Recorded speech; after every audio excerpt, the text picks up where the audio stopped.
ya ba'da amma ba'du. Dewan Hakim yang kami hormati, hadirin wal hadirat rahimakumullah.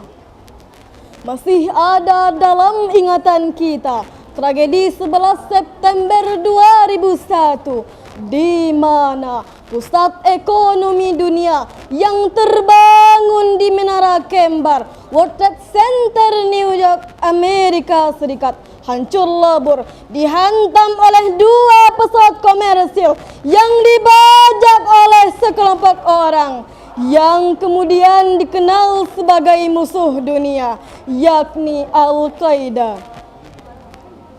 Terdapat dua dampak pasca tragedi tersebut. Pertama, dunia saat ini mulai melihat keadaan Islam di negara-negara jajahan Eropa yang terus tertindas, dirampas sumber daya alamnya hingga saat ini.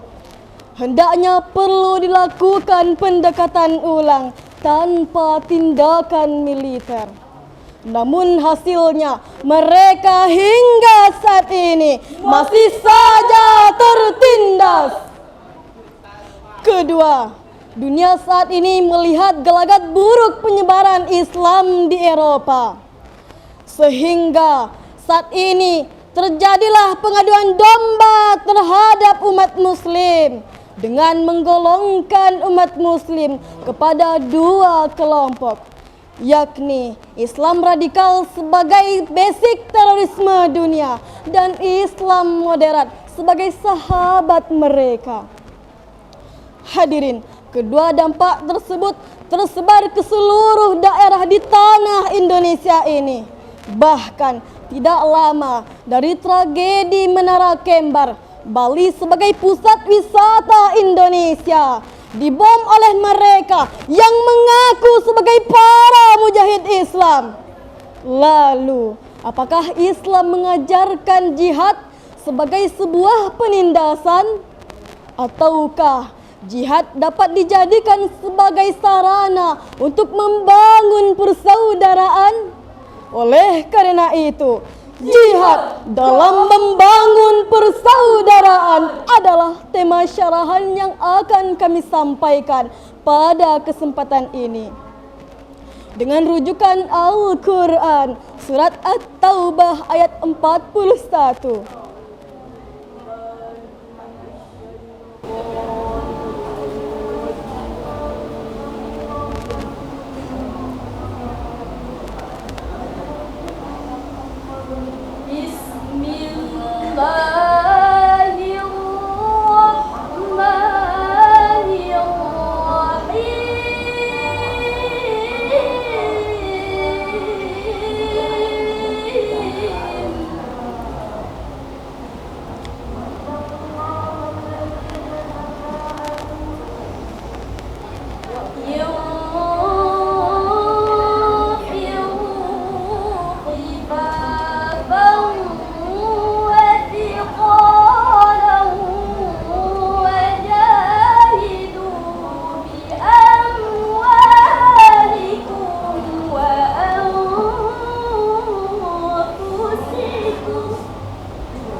Berangkatlah, baik dalam keadaan ringan ataupun berat, dan berjihadlah dengan hartamu dan dirimu di jalan Allah.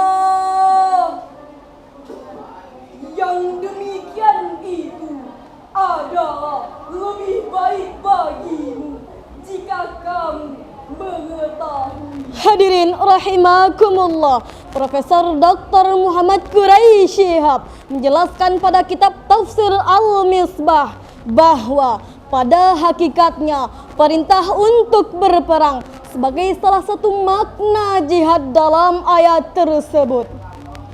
Jika kita telah mengetahui bahwa betapa banyak kebaikan yang telah Allah persiapkan untuk umat Islam yang berjihad di jalan Allah Subhanahu wa ta'ala dan taat kepada perintahnya, pastilah umat Islam akan melaksanakan perintah tersebut.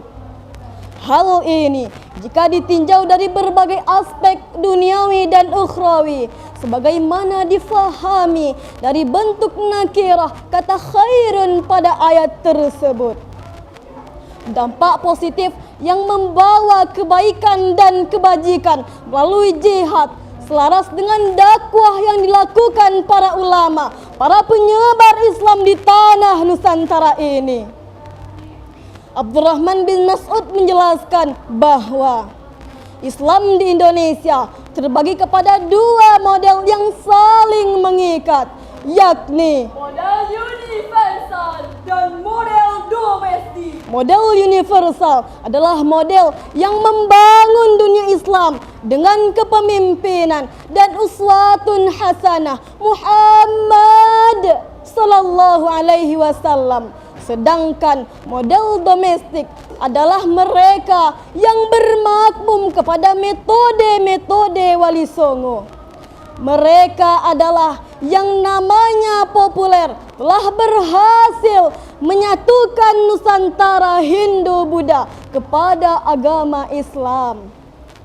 Lalu muncul sebuah pertanyaan, apakah model Islam yang menggerakkan jihad sebagai sebuah penindasan ataupun terorisme merupakan model jihad yang ada di Indonesia ini? Tentulah tidak. Islam di Indonesia dibangun dengan model yang toleransi terhadap produk-produk budaya lokal yang ada. Islam di Indonesia tidak memberantas tempat-tempat ibadah yang berbeda dengan agama Islam. Bahkan begitu banyak masjid-masjid yang dibangun dengan model budaya mereka dan jauh dari model tanah Arab. Namun saat ini yang terjadi adalah betapa banyak para pendakwah Islam baru yang seringkali membajak umat Islam dengan hawa nafsunya. Hadirin, saat ini jihad tidak lagi memberikan dampak positif kepada semua orang. Padahal Rasulullah sallallahu alaihi wasallam diutus ke muka bumi untuk sebagai rahmat dan hidayah dari Allah Subhanahu wa taala. Wa ma arsalnaka illa rahmatan lil alamin. Lalu bagaimanakah cara kita untuk membangun persaudaraan antar sesama muslim? Sebagai jawabannya, Allah berfirman di dalam Al-Quran, surat Al-Hujurat ayat 10. Innamal mu'minuna ikhwatun fa'aslihu baina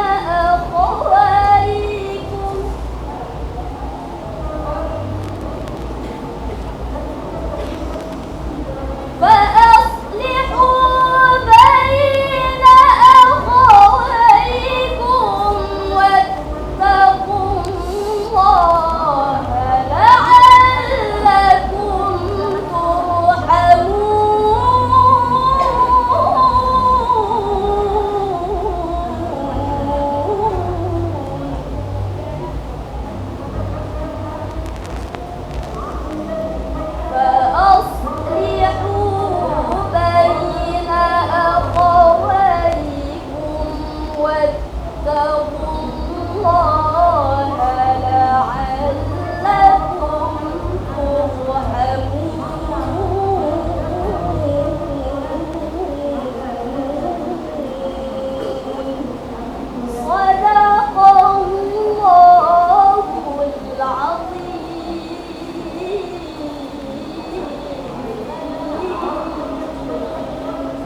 Sesungguhnya orang-orang mukmin adalah saudara.